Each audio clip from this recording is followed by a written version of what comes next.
Hi and welcome to the video training of JavaScript. In this video training we will be learning about console object. Are you a JavaScript developer who uses console.log often to debug your code? There is nothing wrong in it, but if you are unaware, there are so many other methods of console object which are quite amazing. In this video I would like to explain the effective usage of these methods. So why is console object used? The console object in JavaScript provides access to the browser debugging console where you can print values of the variables which you have used in your code. Oftentimes, this can be used to debug if the right value is being passed in your code. I'm pretty sure most of us developers have used console.log to print values in our browser console. Log is just one method of the console object. There are several other methods that are very useful. Okay, let's start with console.log. This method is mainly used to print the value passed to it to the console. Any type can be used inside the log, be it a string, array, object, boolean, etc. So let's get started. I'm going to code this in a project directory. So let's create a project directory for this. Let's call it console. Set the permissions. Go into console and I'm going to create console. Let's just create index.html. Okay, no issues. Okay, so within index.html I'm going to add a script tag, and within the script tag I'm going to use console.log, and we will be passing different values to console.log method, like a string, JavaScript, a number 7, a boolean true, null value, undefined,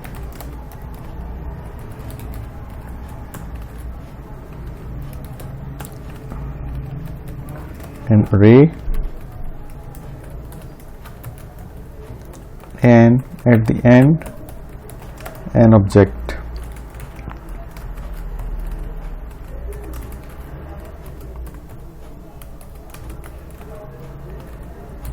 Okay, let's save the file, and this is our file.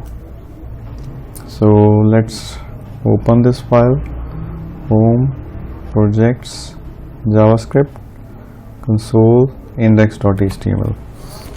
So there's nothing on the page, but if you open the developer tools, you can clearly see the output of our code. This is the string, this is the number, this is the boolean, this is null, undefined, this is an array, and this is an object that we passed at the end. So that was console.log. Now let's move on to next one. This is console.error. This method is useful while testing code.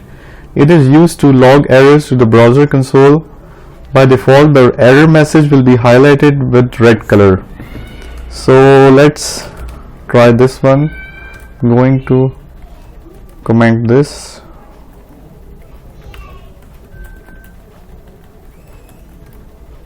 Okay.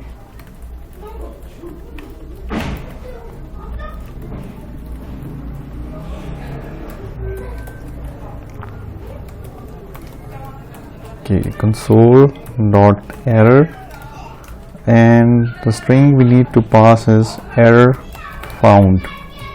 Save the file, go to the browser, refresh the page, and we got error found that we passed from the page script tag.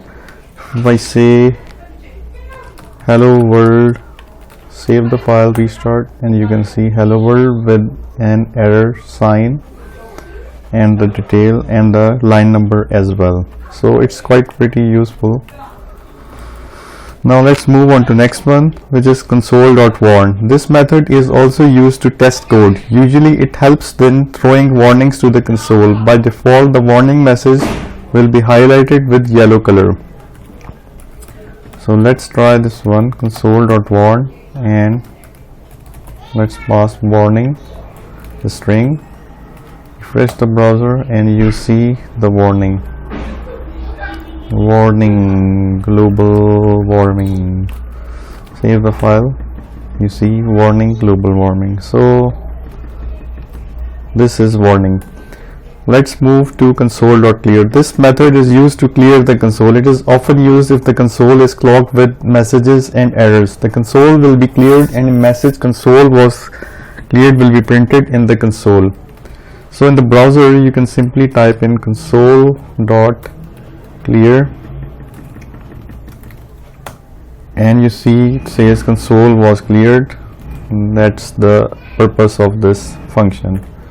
The next one is console.time and console.timeend. Both these methods are used in conjunction with each other.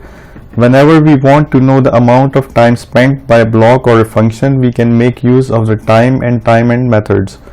Both these functions take a string as a parameter. Make sure you use the same string for both these functions to measure the time. So let's see how it works. Console.time timer, and now I'm going to define a function hello, and within that function I'm going to say console.log hello console. Okay, and another function that says by equals function, and here we say console.log by console. Now let's call our hello function and let's call our by function, and now let's end the timer, timeend timer. Let's save the file and see this how it works.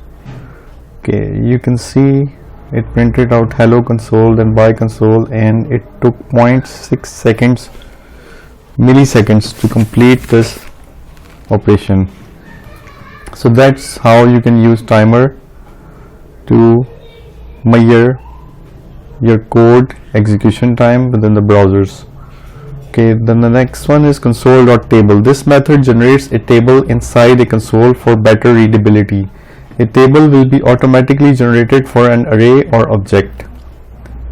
So I'm going to console.table, and within the table function I'm going to pass object 1b:2 c:3. Close it, save the file and go to browser, and here you can see there is a proper table which gives us different 3 rows and 2 columns. So that's how you can use console.table for better readability. Then we have console.count. This method is used to count the number that function hit by this counting method. This can be used inside a loop to check how many times a particular value has been executed. So here we can find a loop, for loop, and here I can say let I equals 0, I is less than 3, and I plus plus. Here we need to call console.count and value of I. Save the file, and here you can see 0, 1, 2. So it shows how much times the value has been executed. Okay, then we have console.group and console.groupend. These methods, group and groupend, allows us to group contents in a separate block which will be indented. Just like the time and the timeend, they also accept a label of the same value. You can expand and collapse the group. So let's see this in action. console.group group1, console.warn warning. We have console.error error, console.log I belong to a group, console.group end, and our group is group1. At the end I can say console.log I don't belong to a group. Okay, let's save the file, let's run it in the browser, and you can see we have all the values in a group. So it is very useful if you want to group different errors or warnings or data in different sections, so you can view them separately. Styling your logs. You can also add styling to the console logs in order to make logs look fancy. It is very simple. You just need to add CSS styling as a second parameter to the log function. While starting the first parameter with %c, the styles will replace the %c in the logs. So let's look at this example. Const spacing equals 10 pixel, const styles equal, going to use a tilde operator, padding, dollar spacing, background color white,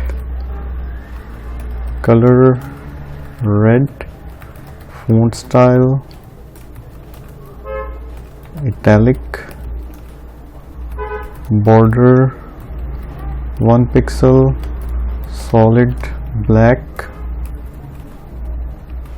font size 2 em. Okay, that's our style. So let's use this in console. So console.log, and here I'm going to say %c I am a styled log, and add styles here at the end. So let's save this file, go to the browser, refresh, and you can see we have a styled log. It says I'm a styled log. So that was all about console object and its different methods. If you like this video, don't forget to subscribe to my channel. Feel free to contact me at umehmood@gmail.com. You can visit my LinkedIn profile or my Twitter handle. See you next time with a new topic.